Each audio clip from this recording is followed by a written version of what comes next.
Ladies and gentlemen, good day and welcome to the Axis Bank conference call to discuss the bank's financial results for the quarter and year ended as on 30th June 2023. Participation in the conference call is by invitation only.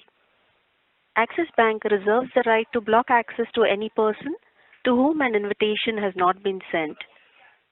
Unauthorized dissemination of the contents or the proceedings of the call is strictly prohibited, and prior explicit permission and written approval of Axis Bank is imperative. As a reminder, all participant lines will be in the listen-only mode. There will be an opportunity for you to ask questions at the end of the briefing session. Should you need assistance during the conference call, please signal an operator by pressing star then 0 on your touchtone phone. Please note that this conference is being recorded. On behalf of Axis Bank, I once again welcome all the participants to the conference call.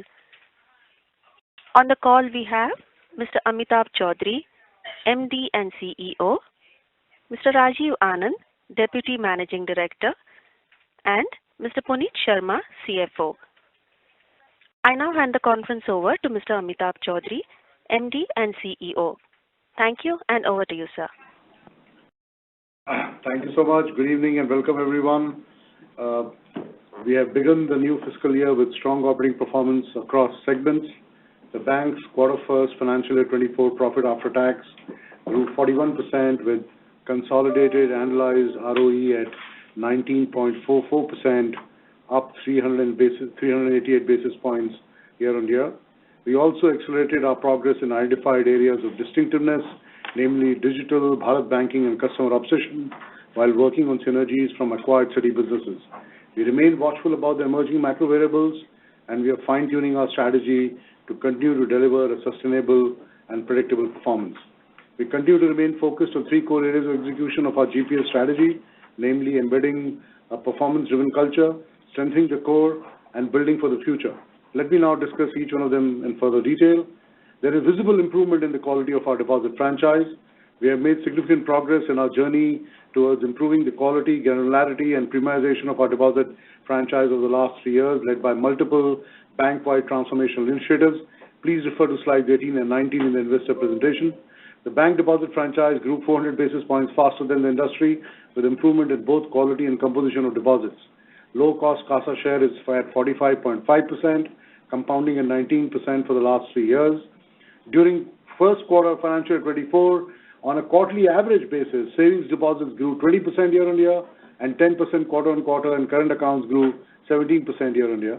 Total deposits grew by 15% year-on-year and 6% quarter-on-quarter, and retail term deposits grew 12% year-on-year and 5% quarter-on-quarter on the back of a 21% year-on-year and 9% quarter-on-quarter growth in average LCR accretive deposits for the quarter.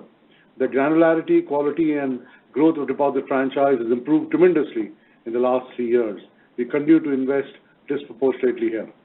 We have also seen all-round growth across businesses. We are in market-leading growth in our focus segments. MSME segment continues to remain a key growth driver for the bank. The combined portfolio of mid-corporate SMEs and small businesses grew 32% year-on-year and now constitute 20% of the loan book, up over 600 basis points in the last 3 years. Corporate loans grew 25% year-on-year, led by a healthy pickup from NBFCs, retail trade, roads, telecom services, textile, etc. The disbursement pipeline for quarter 2 looks healthy. 70% of the pipeline is from term loans and the balance 30% from working capital and trade. On retail, we are driving a balanced growth in portfolio, leveraging our best-in-class digital and data analytics capabilities. The share of unsecured disbursement for the last 4 quarters has been in the 20 to 25% range. As far as strengthening the core is concerned on wholesale banking, the transformation program that we started 2 years back are delivering client impact as we strengthen our capabilities in the transaction banking and treasury segments. Our go-to-market traction on Project Neo is strong, with contribution to revenues from transaction banking APIs across payments, collections, and trade, treasury, and CBG segments. The pipeline on cash management and trade APIs continues to remain strong, with 1,000+ customers in engagement phase, of which 250+ are in the UAT stage. In addition to the strong product market fit, Neo continues to get widely recognized in the market. The bank bagged the award for the best product innovation for Neo API Banking Suite at the Infosys Finacle Innovation Awards 2023 and Best API Project at the Asset AAA Awards. As far as building for the future is concerned, digital bank performance is strong. Our Digital 2 balance sheet continues to deliver strong growth with 56% increase in deposits and 60% increase in loans. Axis 2 is now roughly 5% of the bank's overall business, and we intend to increase the contribution by 3 to 4 times by fiscal 2027. We have taken early leadership in leveraging platforms like Account Aggregator, ONDC, CBDC, and OCN. Please refer to slide 46 of the investor presentation. Axis is the first bank to go live on the Account Aggregator platform as financial information provider. Since then, the bank has launched a number of use cases as a financial information user. Today, the bank offers personal loans, auto loans, two-wheeler loans, home loans, small business loans, and credit cards, leveraging the Account Aggregator framework. The amount of loans disbursed using the Account Aggregator framework grew by 220% in this quarter compared to the same period last year. We launched OneView, a multi-bank aggregator feature built into Axis mobile app that allows users to get a consolidated view of all their balances from different banks, track all transactions, and access statements at one place. It is a unique offering, first of its kind in the banking industry, and has seen more than 2.5 lakh registrations in the first 8 weeks of its launch. We continue our leadership in partnership and ecosystem models. During the quarter, we partnered with Airtel and Flipkart to offer instant personal loans to their customers in less than 30 seconds. During the quarter, we partnered with RBI Innovation Hub and launched 5-minute digital end-to-end KCC loans. We also launched digital business loans for MSMEs. We are also the first bank to launch a central bank digital currency merchant app. As far as bank-wide programs to build distinctiveness are concerned, our big bet on Bharat is growing from strength to strength. We have further expanded our distribution footprint to 2250 Bharat Bank branches that are complemented by a 62,000-strong CSC VLE network. The CSC quarter first asset disbursements grew by 3 times on a year-to-year basis. Our digital co-lending platform is live with 6+ partners, and we have more products and partners lined up to go live on the platform during the year. Quarter 1 financial year 24 disbursements grew by 34% year-on-year.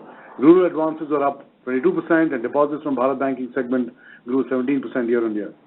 Sparsh, our customer obsession program, is making an impact in our customer experience scores. It is now live across 100% of the bank's branches and all service touchpoints. Over the last year, NPS in retail customer journeys has moved up to 130 and in wholesale to 133 over an index baseline of 100. We have an industry-first 6-star service promise for our Burgundy customers available on our app. On Citibank consumer business integration, the Citi team is now well integrated and the customers have seamlessly transitioned to the broader platform in Axis. This is demonstrated through the trends we are seeing across credit card spends, higher acquisitions, and stronger term deposit mobilization. We are also witnessing synergy benefits coming through. Examples include improvement in monthly disbursements in the vehicle finance business and the great response we have seen for new wealth management products from the palette made available with the Axis Group. In closing, the Indian economy and the banking sector are well placed in context of the global geopolitical and macro headwinds. The emerging trends with shift in global value chain mix, Indian government-supported policies, and infrastructure for SME, Bharat and digital will help the Indian banking sector. We at Axis Bank are well positioned to take advantage of these product opportunities and believe that we have significant runway for growth. We remain focused on our GPS strategy and our areas of distinctiveness in building an all-weather institution that will stand the test of time. I will request Puneet now to take over. Thank you, Amitabh. Good evening, everyone, and thank you for taking the time to join us this evening.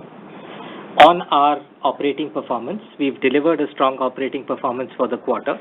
Our net interest income grew 27% YOY and 2% sequentially. Non-interest income grew 74% YOY and 6% sequentially. Our fee income grew 28% YOY.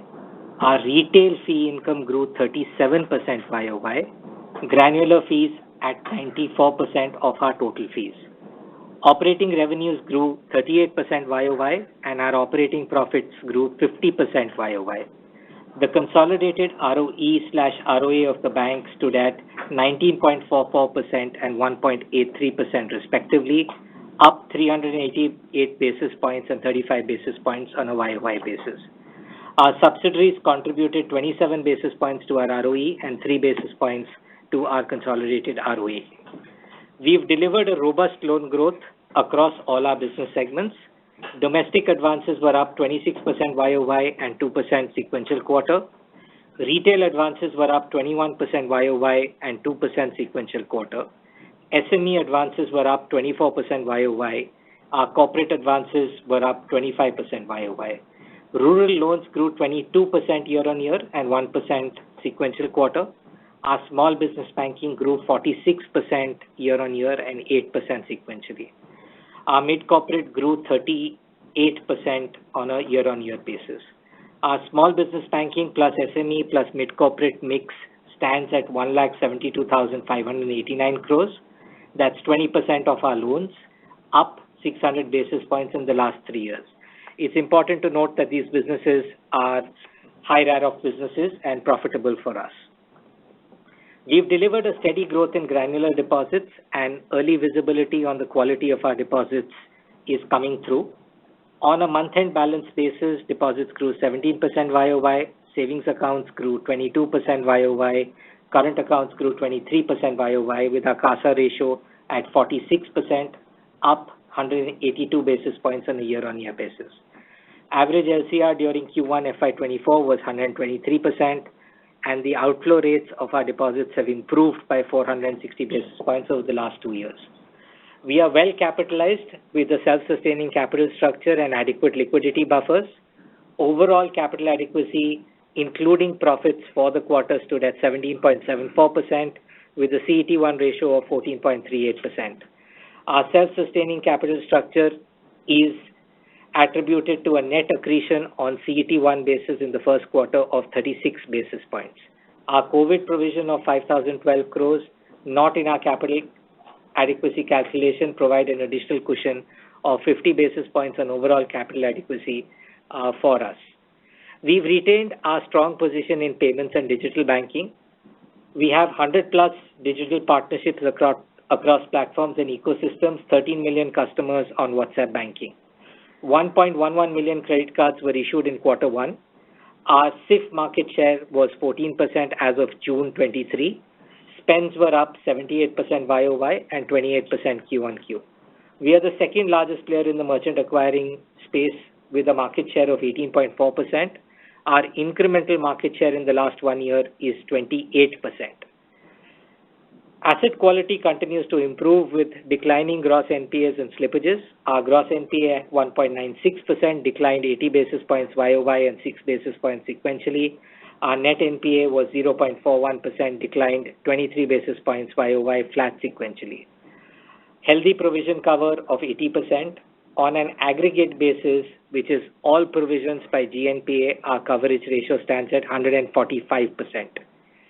Q1 FY24 gross slippage ratio annualized is at 1.87%, declining 18 basis points YOY.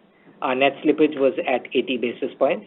Our net credit cost for the quarter annualized is 50 basis points.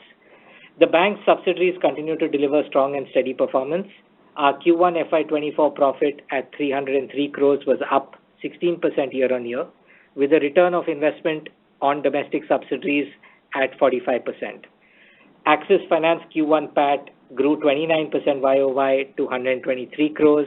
Asset quality matrix remains stable. Capital adequacy ratio healthy at 18.6%. Axis AMC Q1 PAT stood at 91 crores. Axis Securities Q1 PAT grew 14% YOY to 45 crores. Axis Capital executed 14 investment banking transactions in Q1 FY24. We thank you for listening to us. Our opening comments. We now be happy to take questions. Thank you very much. We will now begin the question and answer session. Anyone who wishes to ask a question may press star and 1 on their touchtone telephone. An operator will take your name and announce your turn in the question queue. Participants are requested to only use handsets while asking a question. Ladies and gentlemen, we will wait for a moment while the question queue assembles. We have our first question from the line of Manojit Saha from Business Standard. Please go ahead. Good evening, sir. So, two things. One is that why was the provisions for NPS up from about 300 crore to 1,000 crore? That is one. And the other is unsecured loan is 77% of the retail loans. So, what is the bifurcation between retail and the corporate loan book? Thank you for your question. One fact-based clarification. Secured loans in retail are 77%, not unsecured loans. Okay. So just to clarify, secured loans are 77% of the retail book, unsecured loans are 23% of the retail book. The breakup of the segmental or product-wise breakup is in our investor presentation. We'll request you to please look that up. Slide 21 of the investor presentation. To your first question on increase in provisions, I would request you to please note three things. Quarter 4 is sequentially the strongest quarter that the banking sector has. Quarter 1 has seasonality of rural NPAs. We have prudent provisioning policies, and if you look at our PCR, it's at 80%. So there's a seasonality component to the provisions. And we did have a large corporate recovery in the last quarter. Corporate recoveries are episodic and don't repeat themselves on a sequential quarter basis. Those are the two broad reasons for why you see higher provisions. But please do note that we've delivered robust return on assets and return on equity despite those provisions. What was the MTM loss or gain in the last quarter Q1 of last year? This year is what this time it was 500 crore. So what was the last time? In Q1 of last year, we had a mark-to-market negative of 667 crores. In Q1 of the current year, we have a trading profit of 519 crores. 167, right? 667 crores trading profit negative, which was largely mark-to-market because of the sharp interest rate movement. That interest rate movement has moved back. If you recall, we had categorically said that that was on the corporate bond book. It was all high-quality assets. They have ended up recouping part of the MTM loss through the current financial year. Thank you. Thanks. Thank you. We have a next question from the line of Ashish Agashe from the Press Trust of India. Please go ahead. Sir, just wanted to know about the slippages from the Citi book at 396 crore. So, is it usual? Is it like probably one time as the transition happens, or should we expect similar going forward as well? How is it, sir? Thank you for your question. Just want to clarify, I think the number that you've quoted was slippages for the last quarter, that is Q4 when we purchased the business. Okay. Please, yeah, so there is no such separate number that we have for the current quarter. We had specifically disclosed in the last quarter that when you buy a business, you have to dedupe that business against NPAs on the Axis book, and similarly, NPA standard assets on Citi book were deduped against NPAs on Axis book. So it was a one-time harmonization to the applicable regulation that caused that slippage. There is no specific other number that we have to report on the Citi portfolio in the current quarter. Okay, sir. My apologies, sir. And so, secondly, on the mortgage book, you are actually showing a quarter-on-quarter decline, and even on a year-on-year basis, the growth is soft, basically. So, how do you, like, what is causing this for one, and like, what are the segments where the softness is the most pronounced, and how do you see this going ahead, actually? Because, and related to it, as this slows down, will greater attention be paid to the, like, unsecured side of things as well? Because right now it is about 19% between credit cards and personal loans. So that share is going up as mortgages, the traditional sort of mainstay of retail finance, is going down. Hi, good evening. This is Sumit Bali here. So in the previous calls also, we had guided that we had started our NIM journey improvement last year. So as that has caught up pace, we have seen home loan volumes now continue to improve, and we have seen this quarter it's been flat. If you recall, earlier 2 quarters, the numbers were soft. Our intention is from here on to keep growing the book. It'll be visible in Q2, Q3 also. So that's on the home loan side. On the unsecured side, currently our retail book comprises of 77% secured asset. So we are reasonably fine with that. In medium term, it may progress to 75-25. That's the kind of directional view I can give you. In terms of credit quality, etc., we are not seeing any alarming trends really, and these are high margin products. So it's all within our risk appetite and risk guardrails. Okay. And okay, sir. Thank you so much. Thank you. We have our next question from the line of Ira Duggal from Reuters. Please go ahead.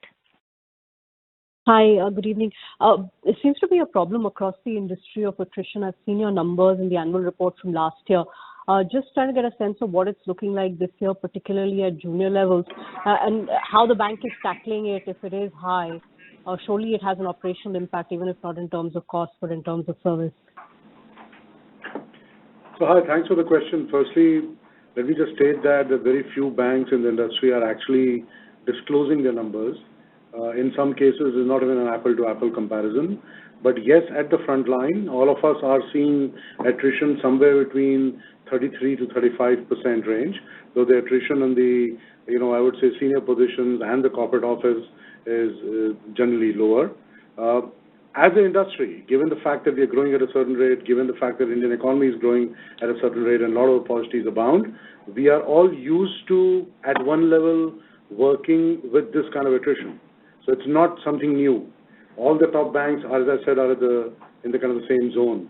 Secondly, yes, I'm sure, like us, every other bank is also working on various measures and means to somehow reduce this attrition.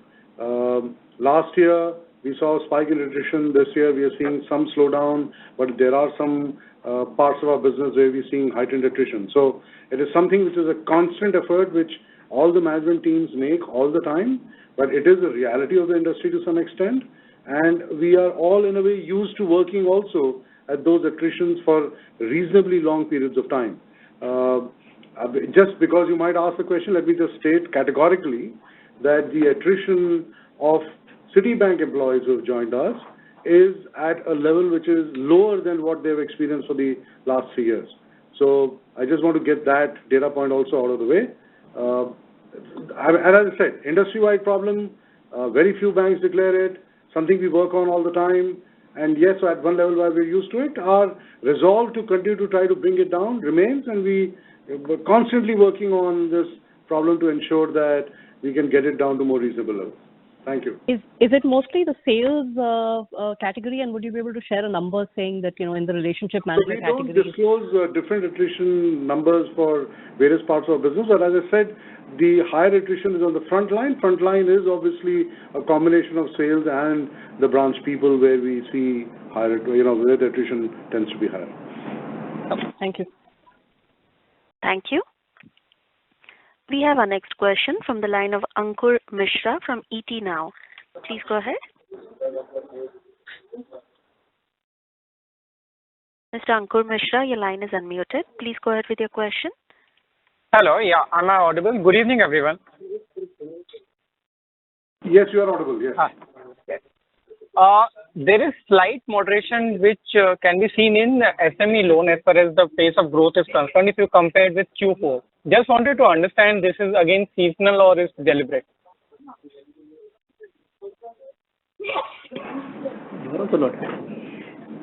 There is no, what you're seeing, if you're referring to the Q1Q numbers on the SME side of the business, that is yes. Seasonal, that, tends to happen on a, can you hear me? Yes, I can hear you. Yeah, please go ahead. So that tends to happen from Q4 to Q1. That is nothing unusual. But if you look at the YOY numbers, they continue to trend very strongly. We are seeing that's a business that we really like. Puneet mentioned the fact that there is the granular part of the business, SBB, SME plus mid-corporate, which now comprises 20% of our book. This is a business that we like, where we like the growth that we are seeing, we like the profitability that we are seeing, and the credit environment in this space at the moment continues to be benign. Okay. Another thing I wanted to understand was a sense on the cost of funds in coming quarters, as it is around 5.03% this quarter itself, and it has been consistently rising. Thank you for that question. I think we don't guide a specific number, but directionally, let me provide you some color. Marginal cost of non-retail term deposits has plateaued or stabilized in the marketplace for the last few months.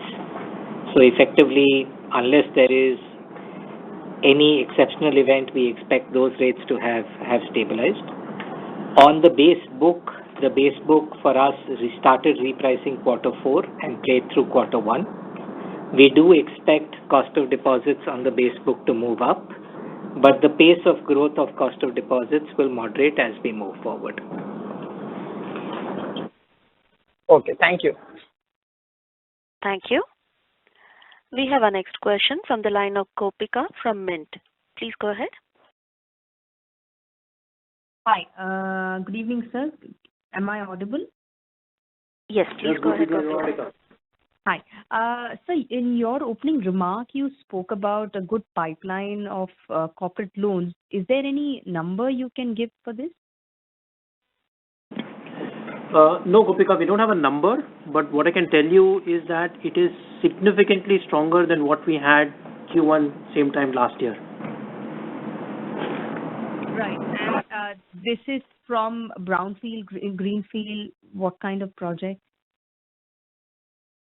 It's quite broad-based at the moment.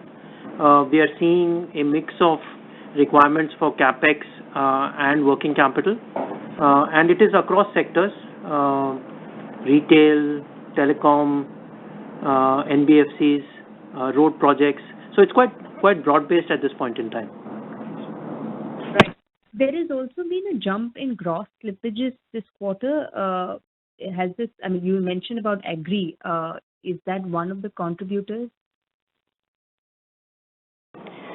Thank you for the question. Actually, if I was to give you the numbers, our gross slippages on a year-on-year basis have declined by 18 basis points. So effectively, we had seasonality in Q1 of last year, and we have seasonality of rural NPAs in Q1 of this year. So on a like-for-like basis, our gross slippages are down 18 basis points. The principal reason for slippages being higher on a sequential quarter basis is the seasonality of the rural loan recognition. Okay, and could you guide us how would the slippages would the momentum continue like this, or do you see it petering out? Thank you again for the question. We typically do not offer guidance on slippage metrics on a go-forward basis. Broadly, the commentary that we have maintained and we continue to maintain is our COVID provision is entirely prudent. We are not seeing any signs of the portfolio that make us uncomfortable today. Sure. Thank you. Thank you. We have our next question from the line of Vishwanath Nair from BQ Prime. Please go ahead. Hi, good evening, sir. My first question is on the net interest margin front. So there on a quarter-on-quarter basis, if you see the domestic NIMs, that's come down about 15 bits. I understand it's largely because of deposit repricing, but I just wanted to get a sense of how much more of that is left. Any kind of indication of where NIMs are going to end up this year, sir? That's my first question. I'll come to that for a second. Thank you for the question. We don't guide on NIMs, but I'll offer some qualitative commentary around where we see that move. At a bank level, NIMs dropped by 12 basis points, which is 4.22 to 4.10. It's important to note that the business as usual NIMs have dropped only by 9 basis points. We had 3 basis points of interest on income tax refund last quarter that hasn't repeated itself. Our advances and investment yields have improved, which have offset the 30 plus basis points in growth in cost of funds. On the trajectory of cost of funds, non-retail term deposits, we believe on a marginal costing basis have stabilized, both for us and for the market as a whole. The base book on deposits that we have started repricing in Q4 of last year. The repricing has played through in Q1. We do expect deposit repricings to happen through the rest of the year, but the pace of growth of deposit cost will moderate through the rest of the year. Since we don't offer guidance or constructive numbers on what the cost of funds would be, therefore I'm not putting out a specific number. But directionally, you would have gotten a fair sense of where cost of deposits is likely to trend going forward. So I'm just saying that this 4.1% is, I mean, you're close to that for the year. That I'm taking that as a takeaway from this answer. No, I'm not indicating that 4.1, which we reported for the quarter, is the full year NIM. What we have always maintained is, if you look at our FY23 performance at a 4.02 NIM for a full year FY23 basis, we reported 18+% ROE, and that's the only borderline conditions that we are calling out for performance delivery. So please don't interpret 4.1 and the qualitative commentary I've given as guidance of 4.1 for full year NIMs, please. Fair enough. The second question I had was on the corporate side. I know, Rajiv sir, you said that there's a broad-based sort of demand, but some players have been highlighting that the demand or the competition is becoming too difficult to play around with because pricing has become unsustainable in certain cases. I just want to know your experience, what that is looking like. So we are meaningful players on the corporate banking side, not just on the lending, but like I keep mentioning, across the cap table. We have a dominant position in ECM, in DCM. We are gaining market share across transaction banking. And so therefore, our engagement with the corporate sector continues to deepen. So therefore, in that context, we are seeing enough opportunities for us to be able to grow our book without compromising on underwriting standards or the pricing principles that we have internally. Okay, but are you seeing that kind of rush amongst the rest of the market to try and squeeze out the other players on pricing? So there will always be assets where there will, for the better quality assets, there will always be demand. But I mean, that is a function of the relationship and how you manage that particular transaction, because you can participate in that transaction with higher or lower amount. You could participate in that transaction and then sell down if you don't like the pricing. So there are multiple strategies that one would adopt on some of these specific transactions. But ultimately, our aim is to ensure that the customer gets what he wants, and then we will manage the risk as appropriate. All right, thank you. Thank you. We have our next question from the line of Ritu Singh from CNBC. Please go ahead. Hi. Most of the earnings-related questions have been answered. I just quickly wanted to get a sense on two things. First is your Citi acquisition. You concluded it on the 1st of March, and you have now had a full quarter. So I wanted to understand, from the number of Citi customers you acquired when the deal was signed, how many have really stayed back now that the full integration is completed, to get a sense if, the deal was really worth it. But I know you're saying the synergies are starting to play out. But if you could give a sense of how many exactly customers have stayed back and what their spends have been. And then I'll ask the second question.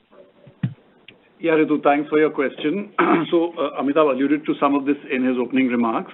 I'll start by capturing those again. We've seen actually some very good traction from city customers, especially on the new palette of products which we've been able to bring to them over the last 4.5, 5 months. There's been very good reception on that. Another metric which we want to call out is that on the credit cards base, which was the lion's share of the customers which we brought over, that the spending continues to grow. In fact, the balance sheet continues to grow as well. A third metric is that our deposits from that base continue to grow as well.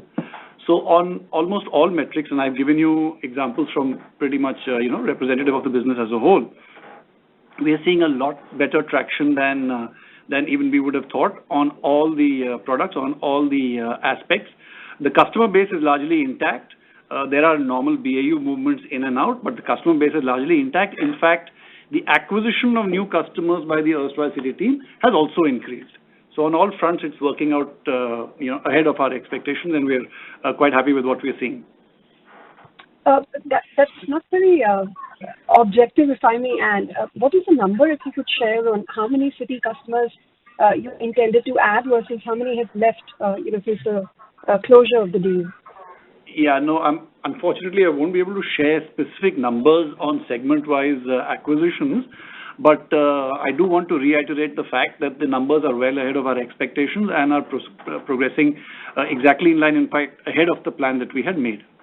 So, Ritu, if you recall, when we had closed the LD1, which is when we took over the Citi assets and liabilities, we had said now it's one bank, one Axis, and we'll report Axis numbers only. So we don't intend to declare any separate Citi numbers. Obviously, internally, we do monitor the erstwhile Citi customers we have migrated to us, and that's why Arjun is making those comments. So just want to clarify. Thank you. Okay, the second question was on your Max Life deal. Earlier, at the start of the year, you revised the pact and said the remaining 7% would be bought at the time, say 85 or whatever per share. I just wanted to get a sense of whether, you've dropped the plan of acquiring that remaining 7% stake. If you do want to take it, and, the stock has also run up since then, what is the kind of price that you'd be looking at? Thank you. So, Ritu, to clarify again, we have always made our intentions very clear that we desire and we want to, and we have not changed our mind. We intend to take our stake to 20% at the earliest possible opportunity. In our deliberations with the regulator, which is in the insurance regulator IDI, there is a certain formula which has been laid down, and it is based on a discounted cash flow analysis. We cannot tell you today what that number would be. It would be done at the time of the acquisition, and whatever number comes up, we will pay that value at that point in time. But you intend to conclude this transaction to buy the remaining 7% stake definitively within a definite timeline? So we have a certain time frame in which you can acquire it, and as I said, we intend to acquire our stake at the earliest possible opportunity. Thank you. Thank you.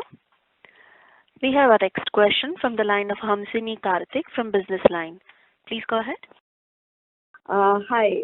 It's actually one of the best numbers from Axis in the recent quarters, so congratulations on that. I have a couple of doubts.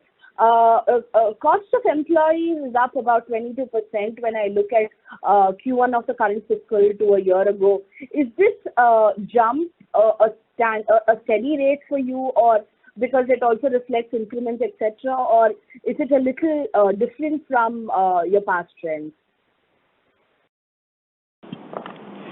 Thank you for the question.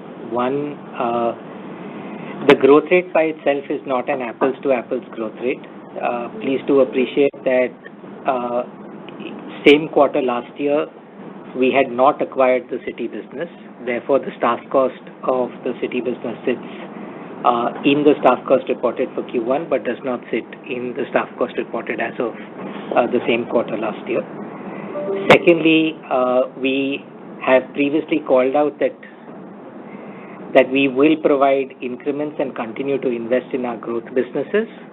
The staff cost that you see is partially driven by increments that we've offered in the current year. Our investments in our growth business, digital and technology teams, And the third is the apples to oranges comparison of having a full quarter of Citi manpower cost in quarter one this year and not having it that year. Insofar as our cost trends are concerned, we are comfortable with the cost growth that we have. Okay. You've not utilized the COVID provisioning so far. Would the bank at any point consider writing it back, or you'll just let it stay as is in the book? Thank you for the question. Just to reiterate, the COVID provision is entirely prudent. It is not a reflection of any risk that we see today on books. The philosophy is to carry a strong balance sheet going forward. There are regulatory changes that are coming through, like expected credit loss. Subject to audit committee and board approval, we will take a constructive decision on the COVID provision. The management direction is we do not intend to write back this provision into the P&L at any point of time. Great. One last question, sir. You're one of the very few banks to have organically built a Bharat book, largely around MFI, etc. It's now about 10% of the total loan assets. Are you comfortable at 10? Would you want to take it a little higher, considering that some of your peers are looking at mid-teens kind of a number there? What are your plans on this particular business?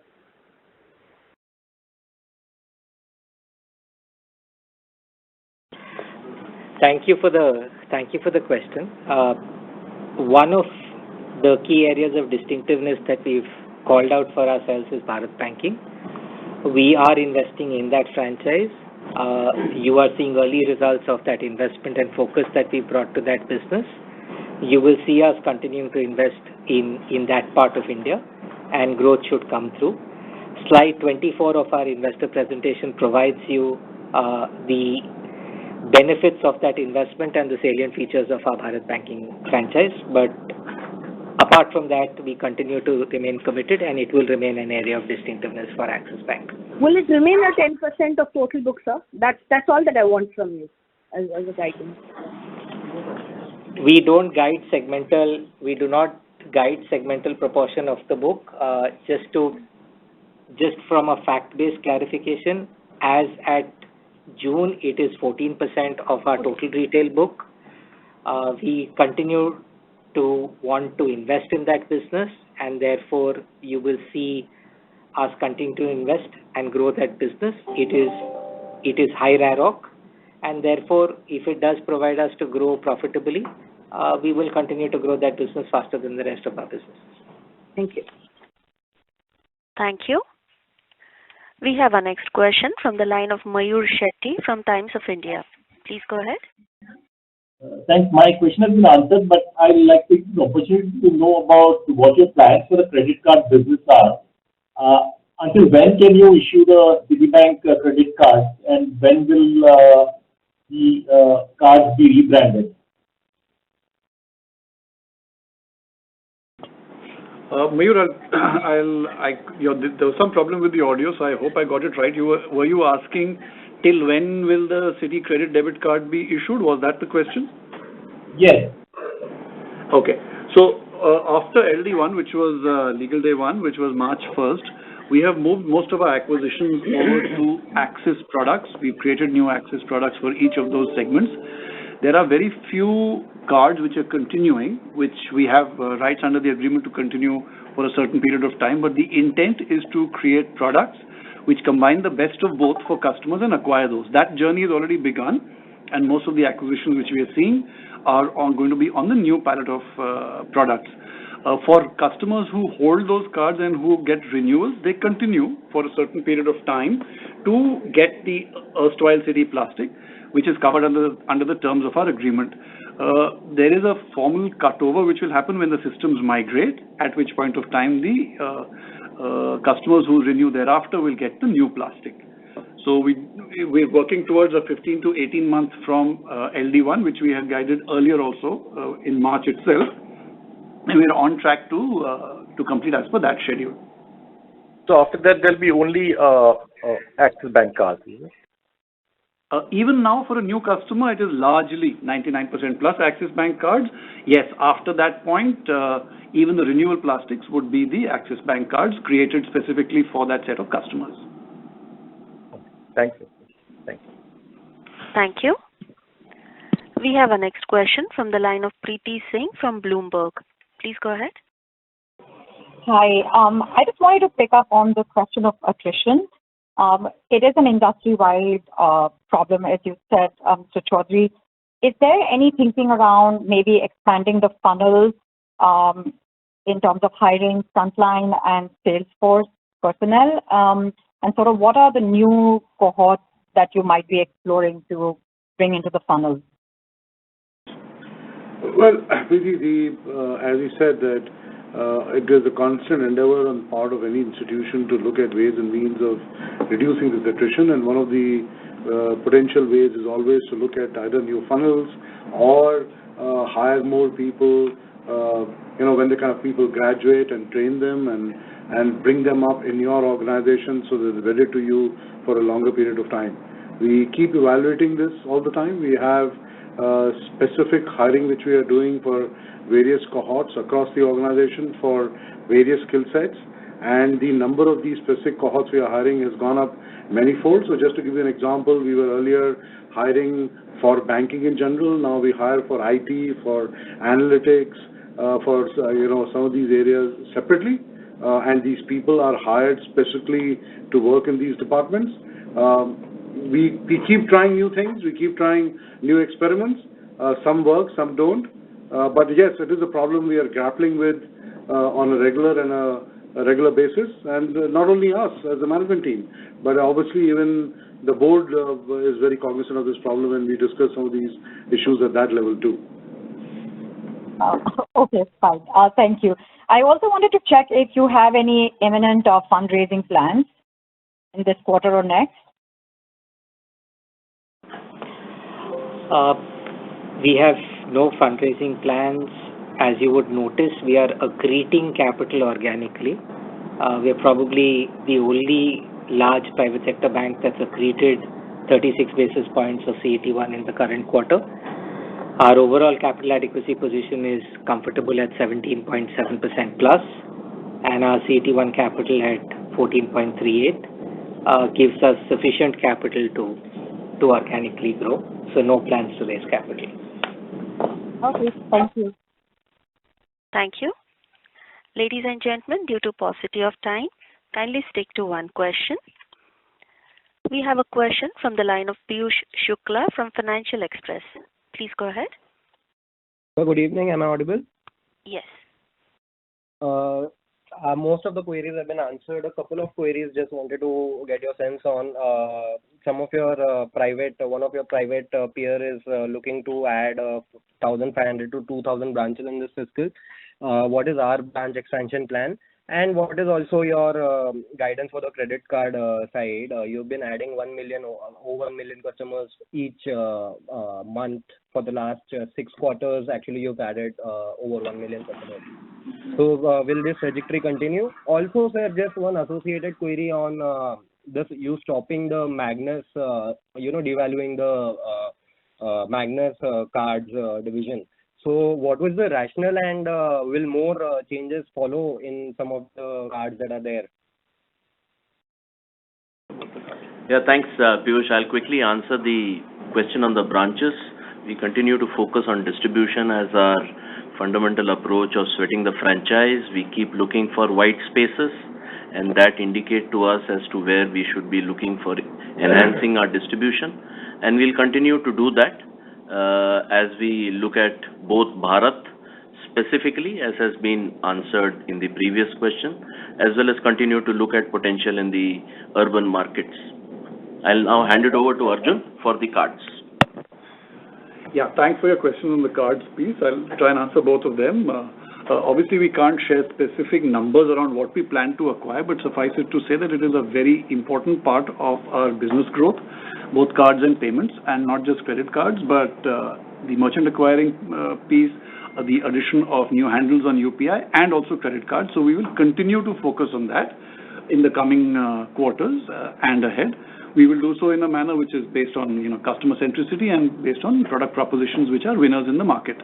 Now, to your second part about what you referred to as the discontinuation of the Magnus card, I just want to clarify 2 points. We haven't discontinued the Magnus card. In fact, what we have done is we have introduced a version of the Magnus card which is now linked with our wealth management proposition, which was a winner itself in the market. So we brought together two winning propositions and created an even more powerful card, which is available to all our customers who qualify for the Burgundy the Burgundy Wealth Management proposition. They get the exact same Magnus card with some added features. So we haven't discontinued. We have made certain modifications to the features of the erstwhile Magnus card, which we believe for high spenders remains the most powerful card in the market. So now we have two versions of it, which we believe are well suited to the customer's needs, even better than before. And for high spenders, like I mentioned, are by far the most powerful card in terms of benefits in the market. Any number of branch additions? Well, last time, if you had looked at the Q4 conversation, we had indicated that we are looking at these white spaces, helping us to move towards adding anything upwards of 400 branches. Throughout the year, sir? Through the year, yes. Thank you. Okay. Thank you. Thank you. We have our next question from the line of Anshika Kayastha from the Hindu Business Line. Please go ahead. Hi, good evening.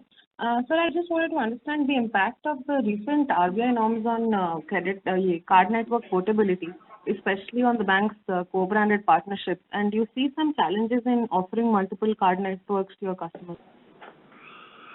No, thanks for the question. That it's something which the industry is putting together remarks for. As you know, it's open for comments till the 4th of August. We will be sharing that. To answer your question specifically, no, we don't believe there are any challenges, but implementation does require some amount of the detail to be worked through.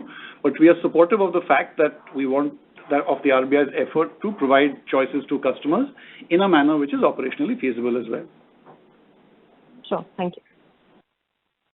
Thank you. We have our next question from the line of Shipra Petkar from Informus Media. Please go ahead.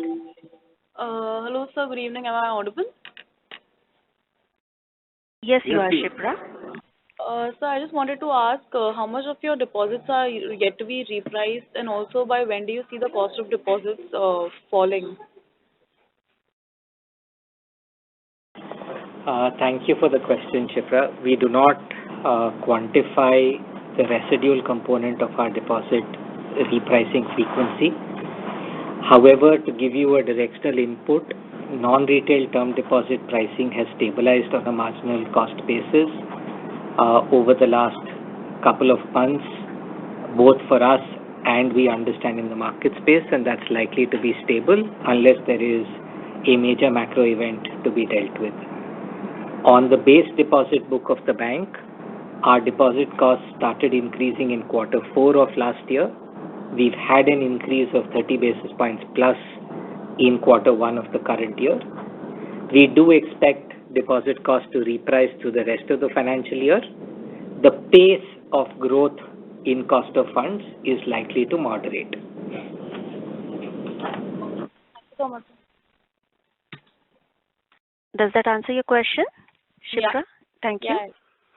Ladies and gentlemen, due to paucity of time, please restrict to one question at a time. You have a question from the line of Jinit Parmar from Money Control. Please go ahead. Hi, good evening. So just wanted to understand on the customer complaint side. So in FY22, among the private banks, your bank had the maximum number of complaints there. So recently, RBI has set up a committee and they brought up some guidelines on the same line. So just wanted to understand how is your bank working in this segment as to how when it comes to policy changes or things. So how is your bank working on that? Thank you for your question. We have if you've been following some of the conversations we've had over the last 18 months or so, we've got a bank-wide program on customer obsession. So the numbers that you saw last year, those numbers have been falling on a quarter-on-quarter basis by a material percentage, and they will continue during the course of this year. We are very aware of this, and therefore there is a bank-wide program cutting across all product lines, all the geographies that are focused on bringing this number down. We are also, in some sense, our belief is a bit ahead of the market in terms of how sensitive we are to, categorizing something as a complaint.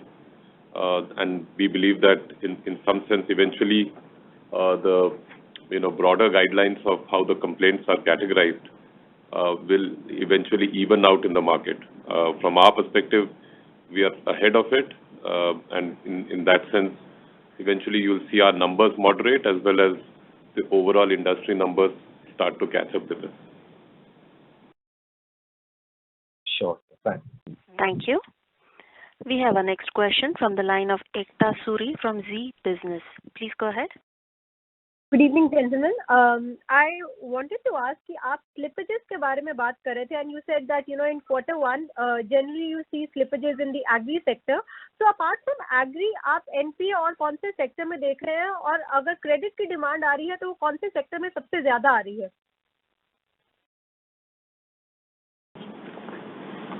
हमारे यहाँ credit की demand सारे sector से आ रही है. अगर आप हमारी बुक की ग्रोथ देखेंगे तो रिटेल, होलसेल, एसएमई तीनों 20% plus year on year growth हुई है. हम डिमांड के लिए तीनों सेक्टर में कॉन्फिडेंट हैं और ग्रोथ के लिए कॉन्फिडेंट हैं. हम लेंडिंग करेंगे जो कंपनीज या क्लाइंट्स हमारे रिस्क पैरामीटर्स को मीट करती हैं. आपका दूसरा क्वेश्चन स्लिपेजेस पे था. स्लिपेजेस होलसेल और एसएमई में कंटेन्ड हैं, लिमिटेड हैं. In fact net slippages wholesale business में नेगेटिव है.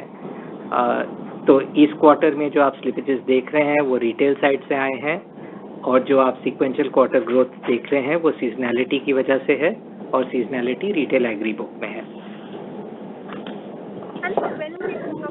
Slippages, have you started as a kind of practice keeping ECL in mind, provisioning उसी हिसाब से करना?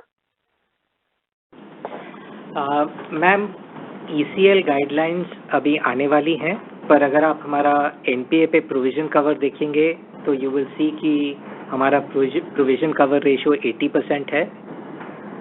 हमारे सारे प्रोविजंस बाय ग्रॉस NPA हमारा कवरेज 145% ऑफ ग्रॉस NPA है.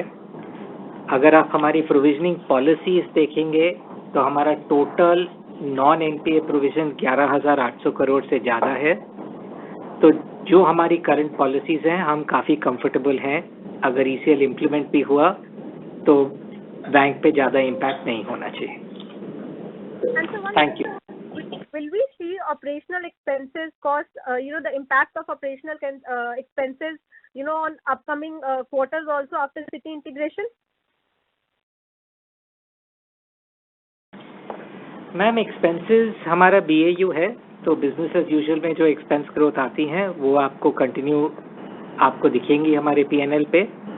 हमने पहले भी कहा था कि 18 महीने में हमारे इंटीग्रेशन एक्सपेंस 2,000 करोड़ होंगे, pre tax 1,500 crore post tax.